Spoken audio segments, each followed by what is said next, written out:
helped my boyfriend pay his rent, only for me to find out that I actually funded his wedding.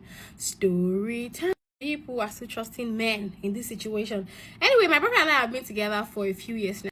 By few years, I mean 3 good years.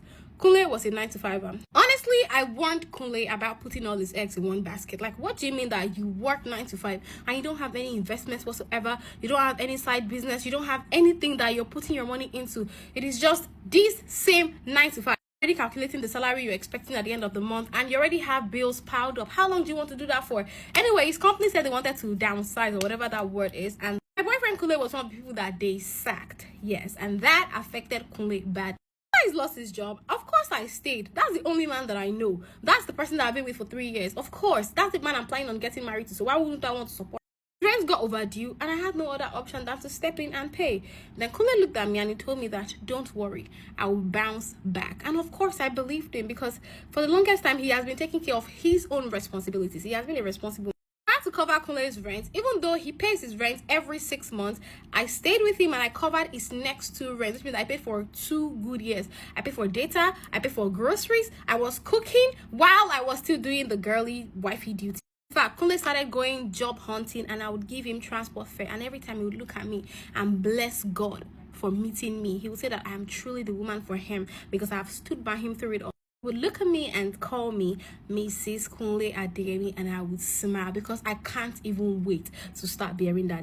Particular day I went through Kunle's phone, not because I wanted to snoop. I was trying to send money to his phone because I wanted to use his phone to get something. So I went through his beneficiary, jokingly, and then I saw one Mrs. Kunle Adeyemi, and I'm like, is this me? And I clicked on it, and lo and behold, it is not my account number.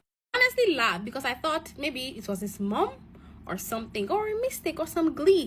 One night I jokingly asked him, why do you have Mrs. Adeyemi on your phone as a beneficiary? He froze at first. He said, oh, that's my cousin now. She helps me hold money. And I'm like, your cousin, Mrs. Adeyemi, or your cousin's wife? Which one? But I just had to let it go. But I did not believe it. Kunle and I do not stay together. Ever since his rent got due that I've been paying for him, I have not been going to his house. He comes to my house most times and he's always, overwhelmed with work. So one particular day, I just said that, okay, let me go to Kunle's house. I mean, I've been paying this man's rent. It's not getting to my head, but let me just go and visit my man. Lady, I don't know why you keep falling victim for this man, why you keep believing them, why you don't have standards, why you don't have boundaries, why you don't have deal breakers that if a man crosses it, you're not going to look back. How are you a woman of value and substance if you're not reading books that would enlighten you? Now, if you want to know the kind of books that you read, I wrote a book for the girls.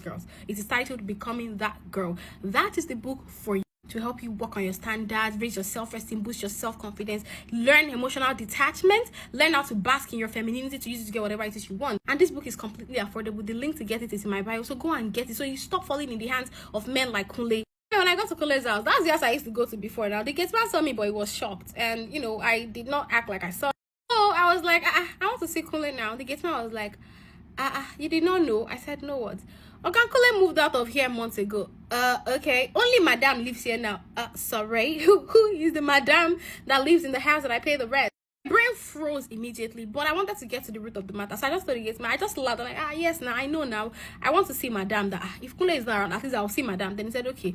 Lo and behold, I went to see madam, and a pregnant woman came to open the door for. Madam saw me, she smiled. It was as if she was expecting me, and she was like, are you here to see Kunle? And I said, yeah. And she was like, yes, he told me someone was going to come. No, you're kidding me. She told me that Kunle and her have been married for 2 years, and Kunle lost his job a year ago. Ever since he lost his job, he had been living with her family. So Kunle has not even been living in this house. And she said that she's aware that I've been paying everything that I paid. That money I paid has helped them with their fridge, that has helped them with their feeding. It has even paid part of their wedding debt. In fact, my money was used for antenatal visits because she got pregnant while all of this was going on. I did not even shout. I did not scream. I just carried my bags and I left. Like I just drove off. And that was the craziest experience in my entire life. Now, I don't know if this woman and Kunle were on good terms, but tell me the reason why Kunle is texting me 2 to 3 days after, telling me that, baby, I am now ready to settle down because I just got a job and I would like us to get married now. Kunle, did your wife not tell you that I was in the house and I saw her with the pregnancy and she told me everything that I've been paying for in your freaking house? Or maybe Kunle was having selective amnesia, so I decided to just burst his brain and tell him everything, and that was it. no text, no calls since that particular day, and now I'm going crazy. I don't even know what to think. I don't know what to do. Please advise me in the comment section. How do I overcome this situation? And to share a story, please send an email to me at talktoperona@gmail.com.